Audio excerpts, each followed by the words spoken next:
So the next question is from Bethsy, and she asks, perseverance or letting go? How do I know when it's time to let go or when I should persevere in a relationship? Okay, now that, because I know some of your backstory to this, I'm going to relate to the actual story that you shared with me in your email, because it's going to obviously sway the answer to my question. So I'm not saying this applies to everybody. When a man is feeling divided and he's feeling a little bit constrained, or he's sensing that he doesn't quite have the time, or he's asking for more space and more time in a relationship, that he needs to get on and do stuff for himself before he can fully be present for the relationship, etc., etc. But he really loves what you have together, and so, you know, wants what you're giving him, so to speak, but also realizes that he needs to do some stuff for himself before he can really be there. A lot of women love waiting for their men to do what it takes so that they're available. But they don't wait through letting go. They wait through giving them still the little bits of intimacy.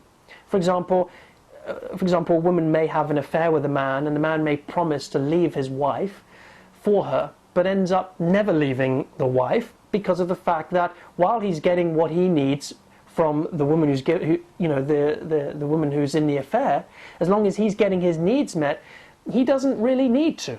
There's no force. There's no sense that he needs to make a choice. He's having his cake and eating it too. It's only in the space of a woman saying no, in a woman saying, this isn't what I want. It's in the space of not settling for less, truly letting go and saying, okay, fine, take whatever space you need, but I'm living my life. And when you feel ready, you can come find me. But you're not waiting, you're not sparing yourself for him. You're not saying, okay, I will continue to love you, cook for you, have sex with you, while you're going about searching for yourself. It won't work that way. He needs to feel the disconnect in order to feel the longing to choose you. He needs to feel his own edge, and in order to do that, you need to separate you need to let go of that comfortable situation that you may have found yourself in as that pair. If you want to recreate and redefine your relationship with a far stronger and better intimacy, you have to say no to what you currently have in order to say yes to something better. And it's painful. It's going to confront some basic needs for you. It may bring up fear of, what if you don't actually get back together? What happens if you let go and he finds somebody else? And you may go into depression or a sense of the blues if you let go of him, and then you may think that that's because, oh, he must have been right after all, and then you go running back to him. When in fact, the blues or the depression, you could just be feeling that because you're emotionally dependent and needy of that kind of interaction. Give it a few months though, and you learn to follow your own heart, and you just become comfortable with being with yourself, you may find it a very different experience. So in summary, what I'm trying to say, Bethsy, is that it's so important that if the relationship is divided, or he's not really committing, he's not really there, and he kind of feels as if he needs to do his own thing, let him go and let him do his own thing. And when he's fully present, when he's fully there, when he's fully choosing you, let him back into your life. But not a moment before. Not a moment before, because it's just not going to work, and waiting it out won't work. I'm sorry, but men don't operate from that frequency. Don't give him the comfort, because then he'll just stay where he is. You have to almost separate yourself and move away so he feels the discomfort of that disconnect. And then he may chase you for a while, go, no, actually I am ready, and still say no. Let him deal with what he needs to deal with. Let him get on with his search. And when he's ready, he'll find you. Don't pursue him when he's not ready. It's just an energy that is built on dependency, codependency, and need. Be happy just with yourself for the moment, and be radiant, and express your heart's love, truth out to the world, and just trust and surrender to the fact that you're being guided, and you're going to find what it is that you're looking for, and don't worry so much about him specifically. I'm just going to see if there's anything else here that I wanted to say, because I made a few notes here. Oh yes. On a related or unrelated note, a lot of people ask, when is it time to leave, or when is it time to really persevere within a relationship?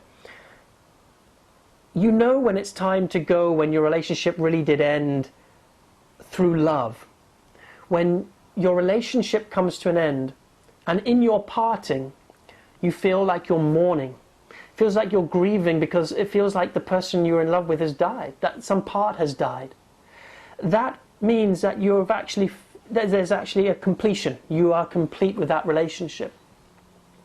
If, however, you have a bad fight, or you're angry with each other, or you have this disconnect and you kind of leave because you just can't stand to be with one another anymore, there's still work to do, and therefore it's probably best to persevere then in that moment. So in other words, if you're really grieving the death of a relationship, you've kind of completed with it. If you're leaving because of some angry kind of stuff that's come up and you're now separated because you just can't stand to be with one another, you're incomplete. Now, that doesn't mean to say you're incomplete and you need to persevere with that particular relationship. If you don't, you will just recreate that same theme in your next one, no matter what. That's just law. Whatever you're incomplete with one relationship, you'll just carry into the next one automatically. It won't come up immediately, but later on, over the months, you'll suddenly have the same old stuff. So you can run away for it for a while, you can keep changing partners for a while, but eventually it will come chasing you and you'll have to deal with it. And it's just the way it is. You know, that's how relationships operate. It's a healthy thing. You know, they're part of a wonderful spiritual practice. Anyway, there's a lot to talk about it in this question, and I know I haven't covered it all. And please don't take what I say out of context, because it's very easy with these short videos to listen to something and go, oh my God, I don't agree with that. And you don't fully understand the fullest depth of where I'm coming from. There's an enormous foundation to all of this that I just can't possibly communicate. And if you are interested in discovering more, if something about this touches a piece of you, go, you know what, yeah, there's something about this that I want to learn more about, come along to one of our Love, Relationships and You events. They're fantastic at developing that inner strength to live relationships and go and build that strong intimacy. And you can find out more about that at Love, Relationships and You. So please leave a comment, share it with your friends, and yeah, I will see you in the next question tomorrow. Take care now. Bye-bye.